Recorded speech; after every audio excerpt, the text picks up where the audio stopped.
All right. Witch of Blackbird Pond by Elizabeth George Spear, Chapter 9. Good children must fear God all day, parents obey, no false things say, by no sin stray. 6 voices chanted the words in unison. 2 small heads bent earnestly over each of the 3 dog-eared primers, which were all the dame school could boast. "That's fine," praised Kit. "Now go on." "Love Christ alway, in secret pray, mind little play, make no delay in doing good." At the opposite end of the kitchen, Mercy, having generously allotted to Kit the primer readers, was laboring with the beginners. They sat hunched on the bench, each holding in hand a horn book, a small, stout-handled wooden slab on which was fastened a tiny sheet of paper, protected by a thin strip of transparent horn, held in place by a narrow leather strip and tiny brass nails. At the top of the single page was printed the alphabet, and at the bottom, the Lord's Prayer. The children wore their horns strung on cords around their necks. Now they squinted at the blurred letters and painfully repeated out loud, A, F, Af, F, A, Fa, A, L, All, L, A, La. What patience Mercy had! If only patience were contagious, like mumps. Kit sighed and turned back to the primer. Of all the dreary, monotonous sermons, Grandfather would never have allowed her to learn from such a book. She wished she could remember how her grandfather had taught her the syllables and words. She suspected that he had made up his own lessons, and now, as her small pupils spelled out the gloomy text, she could not resist following his example. She seized a quill pen and printed 2 lines on a scrap of the curly birch bark which the children collected to use in place of costly paper. She passed the little scroll to young Timothy Cook. "Timothy Cook jumped over the brook," he read with astonishment. The other children giggled. "Write one about me," begged a dark-eyed little girl. Kit thought a moment and then printed out, "Charity Hughes has new red shoes." The 6 children followed every motion of her quill with breathless eagerness. Kit had no idea that her methods were novel and surprising. She only knew that the past 10 days since the dame school had begun had been the pleasantest she had known in Connecticut. She and the children had taken to each other at first sight. Kit felt at ease with them as she had never managed to do with their elders. The children admired her pretty clothes. They brought her strawberries and daisies. They argued over who would sit next to her, and every day they waited with delighted expectation to see what she would do and say next. There were 11 of them in all, 8 small boys and 3 girls, ranging from 4 to 7 years in age. Sober little adults, they had appeared on that first day, dressed in fashions much like their parents. One of them, to Kit's amusement, had given his name as Jonathan Ashby, a serious, stocky, small edition of his brother William. But as their shyness wore off, so did their solemnness. They sat crowded together on the 2 long benches that Matthew had provided by the simple method of laying planks on rough wooden crosspieces. There was a daily scrambling for favored positions on the bench. If 2 or 3 of the heavier boys could band together at one end, they could make precarious sitting for the unlucky female at the other end. Altogether, it took alertness and patience to keep those restless little bodies still for 4 long hours at a stretch. While Kit resorted to ingenious tricks, Mercy possessed the patience. Kit marveled at the ease and gentleness with which Mercy controlled her charges. Her warm, sweet voice never raised, her lovely composure never ruffled.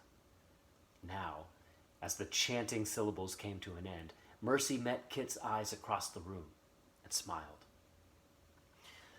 "You have all done very well this morning," she said.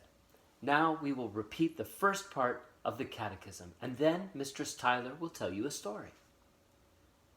Mercy worried about this indulgence, which had begun by accident on the second day and proved such a success that she had weakly allowed it to continue. Was it right, she questioned Kit, to bribe children into good behavior by these stories? That was not the way the schoolmaster enforced discipline, but Kit could see nothing wrong in a reward at the end of the day's work. Truth to tell, she looked forward to the story as eagerly as the children. If only she had more to read to them. Last week she had told them the story of Pilgrim's Progress, drawing on every detail she could remember. What would she have given for that much-loved volume that had lain on Grandfather's table? But in a week's time she had stretched her memory to the utmost, and Pilgrim had traveled all the way from Slough of Despond to the Celestial City. Now she had only the Bible to read to them, but there was far more between those black covers than the verses Uncle Matthew favored. Kit chose the stories she herself enjoyed most, and her reading had a zest and liveliness that enthralled the children. Even Mercy was surprised and frequently a little disturbed at the drama that Kit seemed to discover in these long, familiar narratives. Today she chose the parable of the Good Samaritan. Now, a certain man, she began, went down from Jerusalem to Jericho and fell among thieves. Suddenly, she had an inspiration. Years ago, her grandfather had taken her to see a masque in Bridgetown, in which a troupe of players from England had acted out the ancient Christmas story. "I have an idea," she cried, laying down the book. 11 small faces turned toward her eagerly. It had not taken them long to discover that Kit's ideas usually meant something new and exciting. "You all know this story, don't you?" The heads nodded earnestly. "Then, instead of my reading it to you, let's pretend that it is happening right now to us. Let's pretend that this room is the road to Jericho. One of you, Peter, will be the certain man traveling along the road. You can walk down between these benches like this, and 3 of you can be the robbers that set on him and strip him of his raiment and wound him. Martha and Eliza, you can be the priest and the Levite who pass by on the other side and just look at him and turn up your noses. And Jonathan can be the Good Samaritan who finds him and binds up his wounds. Charity, you can be the innkeeper over here by the fireplace, and the Samaritan will bring the traveler to you to take care of." "Kit," broke in Mercy anxiously, I never heard of anything like that before. Are you sure?" "Oh, Mercy, it's from the Bible. Now, each of you, try to imagine just how you'd feel if you really were those people. Just make believe this isn't a room at all. It's a hot, dusty road. And Peter, you are getting very tired from walking so far." The children were entranced. A game of pretending in school. They took their places, jabbering with excitement. Charity picked up the broom by the hearth and began to sweep. "An innkeeper is busy all the time," she said importantly. Jonathan Ashby stood stolidly beside Mercy, waiting for his chance to be the rescuer. Peter began his long journey between the benches. But Kit had made one mistake. She had picked her characters too hastily. By chance, she had chosen the 3 most obstreperous pupils in the school to be her thieves and robbers, and the hapless boy who represented the traveler was the priggish little scholar they most cordially disliked. The unsuspecting traveler fell into his part as conscientiously as he read his primer. He walked primly between the benches from Jerusalem to Jericho. Out from behind the settle popped the robbers and set upon him with a vengeance. "Wait a minute," warned Kit. "Tom, Stephen, we're only pretending." But her warning was lost in the uproar. Such an opportunity, sanctioned by authority, had never been known before. Peter's raiment actually was in danger. His shrieks were genuine. Jonathan, forgetting his role entirely, rushed in with both fists flying. The innkeeper hurried to the wayfarer's defense with her broom. Both Kit and Mercy moved quickly, but not quickly enough. From the corner of her eye, Kit glimpsed the two tall figures in the kitchen doorway. Then, before she could reach the tussling children, a cane swung from nowhere and landed on an unwary back. A smart crackle of blows, a few agonized howls, and silence and order descended suddenly on the room. Across the subdued children's heads, Kit and Mercy faced their two visitors, Mr. Eliezer Kimberly, the schoolmaster, and the Reverend John Woodbridge. "What is the meaning of this disturbance?" demanded Mr. Kimberly.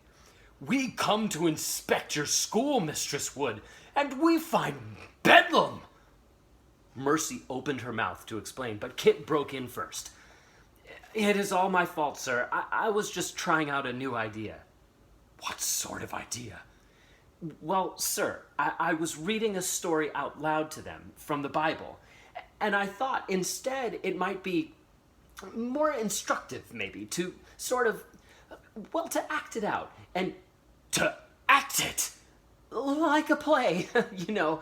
Kit floundered, confused by the increasing horror on both their faces. Mr. Kimberly seemed to be strangling. "Play acting? And with the Bible?" Reverend Woodbridge stared incredulously at Mercy. "What could you have been thinking of, Mercy, to allow such a thing?" Mercy clasped her hands tight together. I didn't realize what we were doing, sir," she faltered. "I never thought that it was play acting." "I am shocked and disappointed," he said sternly. "I had heard such excellent reports of your school." Mr. Kimberly flourished his cane at the silent children. "Go directly home, boys and girls. The school is dismissed. Do not come back tomorrow. We will send word if the school will continue." "Oh, please, Mr. Kimberly," begged Kit, as the children, one by one, slipped through the door and escaped. "You can't not continue the school because of what I did. It wasn't Mercy's idea at all. Dismiss me if you like." Mr. Kimberly fastened upon her the look that was well known in his classroom. "Most assuredly you are dismissed, young lady," he said coldly. "We will have to consider seriously whether or not Mercy is responsible enough to continue such a position." When the men had gone, neither girl spoke a word. Mercy pulled herself about the room, righting an overturned chair, straightening out the scuffed primers. 2 great tears ran slowly down her cheeks. The sight of Mercy's tears was more than Kit could endure. If she looked at them for another instant, she would fly into 1,000 pieces. In a panic, she fled, out the door and down the roadway, running, blind to reason or decorum, past the meeting house, past the loiterers near the town pump, past the house where her pupils lived. She scarcely knew where her feet were taking her, but something deep within her had chosen a destination. She did not stop until she reached the great meadow. There, without thinking, she left the pathway, plunged into a field, and fell face down in the grass, her whole body wrenched with sobs. The tall grass rustled over her head and hid her from sight, and the meadows closed silently around her and took her in. When Kit had sobbed herself out, she lay for a long time, too exhausted to move or to think. Perhaps she slept a little, but presently she opened her eyes and became aware of the smell of the warm earth and the rough grass against her face. She rolled over and stretched, blinking up at the blue sky. The tips of the long grasses swished gently in the breeze. The hot sun pressed down on her so that her body felt light and empty. Slowly, the meadow began to fulfill its promise. All at once, With an instinctive quickening of her senses, Kit knew that she was not alone, that someone was very close. She started up. Only a few feet away, a woman was sitting watching her. A very old woman with short-cropped white hair and faded, almost colorless eyes, set deep in an incredibly wrinkled face. As Kit stared at her, she spoke in a rusty, murmuring voice. "Thee did well, child, to come to the meadow. There is always a cure here when the heart is troubled." For a moment, Kit was too dumbfounded to move. "I know," the murmuring voice went on. "Many's the time I've found it here myself. That is why I live here." Kit stiffened with a cold prickle against her spine. Those thin, stooped shoulders, that tattered gray shawl. This was the queer woman from Blackbird Pond, Hannah Tupper, the witch! The girl stared, horror-struck, at the odd-shaped scar on the woman's forehead. Was it the devil's mark? "Folks wonder why I want to live here so close to the swamp," the soft, husky voice continued. "But I think thee knows why. I could see it in thy face a moment back. The meadow has spoken to thee too, hasn't it?" The cold feeling began to pass away. In some unexplainable way, this strange little creature seemed to belong here. So much a part of this quiet, lonely place that her voice might have been the voice of the meadow itself. "I didn't really intend to come here," Kit found herself explaining. "I always meant to come back, but this morning I just seemed to get here by accident." Hannah Tupper shook her head, as though she knew better. "Thee must be hungry," she said, more briskly. "Come, and I'll give thee a bite to eat." She hitched herself awkwardly to her feet. Reminded of the time, Kit leapt up and shook out her skirts. "I must go," she said hastily. "I must have been gone for hours." The woman peered up at her. Her eyes, almost lost in the folds of leathery wrinkles, had a humorous gleam. A toothless smile crinkled her cheeks. "Thee better not go back looking so," she advised. "Whatever it is, thee can stand up to it better with a bit of food inside. Come along, 'tis no disturbance at all." Kit wavered. She was suddenly ravenous, but more than that, she was curious. Whatever this queer little woman might be, she was certainly harmless and unexpectedly appealing. Like the school children, she had accepted Kit without a question or suspicion, and like a child, she scuttled ahead now, confident that Kit would accept her in the same way. Giving way to her own impulse, Kit hurried after her. Late as it was, she was far from eager to return to her Uncle Matthew's. The little hut with its sparsely thatched roof sagged at one corner. It looked as though it could never survive a stiff wind, let alone a flood. 2 goats munched at the edges of a small vegetable patch. "There's a well behind the house," said Hannah. "Draw some water and wash thy face, child." Kit let the bucket down, leaning over to watch it meet the far-off circle of reflected sky. The water was deliciously cold on her hot face, and she gulped it thirstily straight from the bucket. Then she smoothed her hair and retied her apron and went into the little house. The one small room the house contained was scoured as a seashell. There was a table, a chest, a bedstead with a faded quilt, a spinning wheel, and a small loom. A few ancient kettles hung about the clean-swept hearth. From a square of sunlight on the floor, an enormous yellow cat opened one eye to look at them. Hannah had set a wooden trencher on the table with a small corn cake studded with blueberries, and beside it a gourd filled with yellow goat's milk. She sat, watching as Kit ate, taking nothing herself. Probably, Kit thought too late, swallowing the last crumb. That was every bit of dinner she had. The girl looked about her. "'Tis a pretty room," she said without thinking, and then wondered how that could be when it was so plain and bare. Perhaps it was only the sunlight on boards that were scrubbed smooth and white, or perhaps it was the feeling of peace that lay across the room as tangibly as the bar of sunshine. Hannah nodded.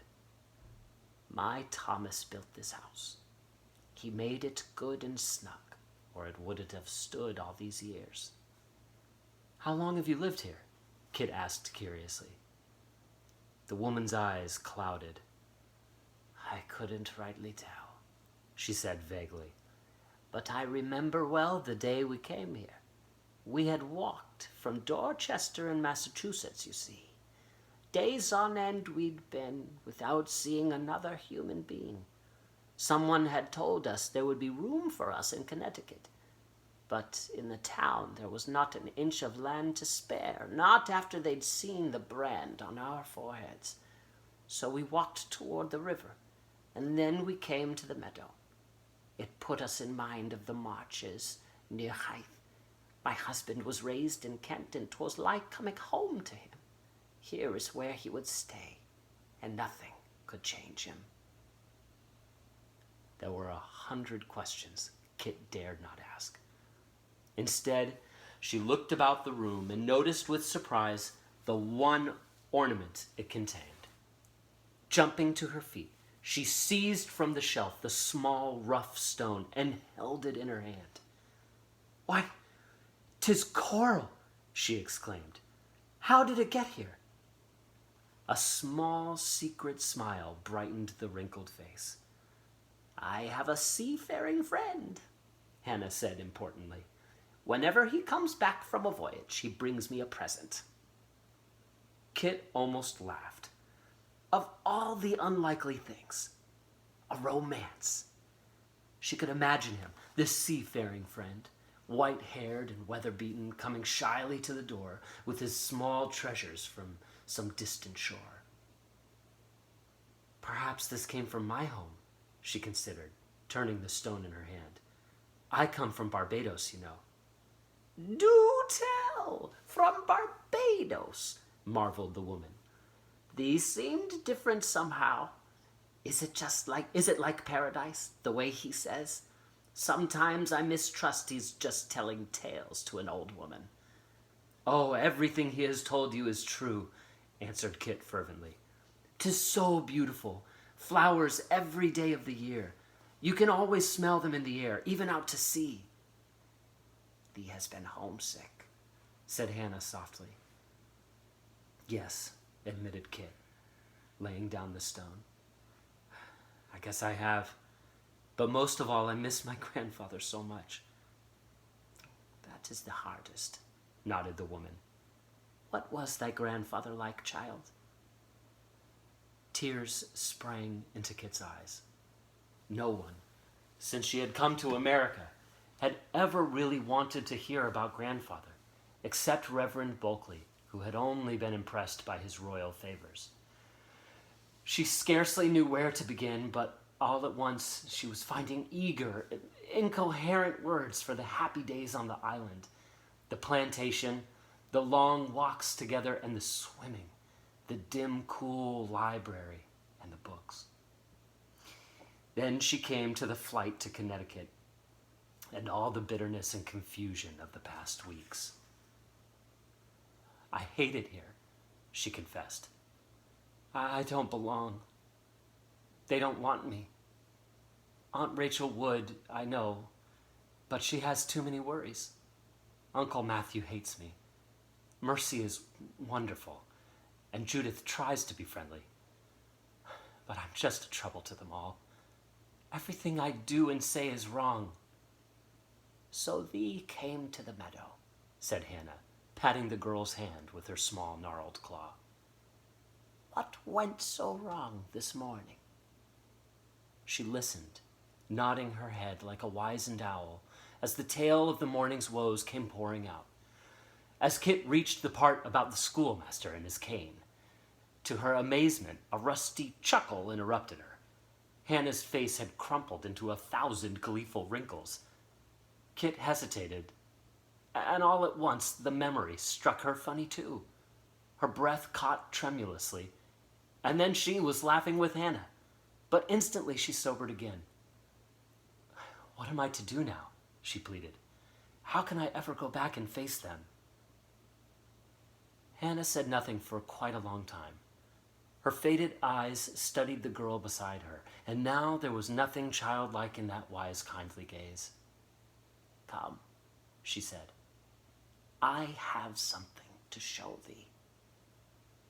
Outside the house, against a sheltered wall to the south, a single stalk of green, thrust upward, with slender rapier-like leaves and one huge scarlet blossom. Kit went down on her knees. "It looks just like the flowers at home," she marveled. "I didn't know you had such flowers here." "It came all the way from Africa, from the Cape of Good Hope," Hannah told her. "My friend brought the bulb to me, a little brown thing like an onion. I doubted it would grow here, but it just seemed determined to keep on trying. And look what has happened." Kit glanced up suspiciously. Was Hannah trying to preach to her? But the old woman merely poked gently at the earth around the alien plant. "I hope my friend will come while it is still blooming," she said. "He will be so pleased." "I must go now," Kit said, getting to her feet. Then something prompted her to add honestly, "You've given me an answer, haven't you? I think I know what you mean." The woman shook her head. "The answer is in thy heart," she said softly. "Thee can always hear it if thee listens for it." Back along South Road, Kit walked with a lightness and freedom she had never known since the day she sailed into Saybrook Harbor. Hannah Tupper was far from being a witch, but certainly she had worked a magic charm. In one short hour, she had conjured away the rebellion that had been seething in the girl's mind for weeks. Only one thing must be done before Kit could truly be at peace, and without speaking a word, Hannah had given her the strength to do it. Straight up Broad Street she walked, up the path to a square frame house, and knocked boldly on the door of Mr. Eliezer Kimberly.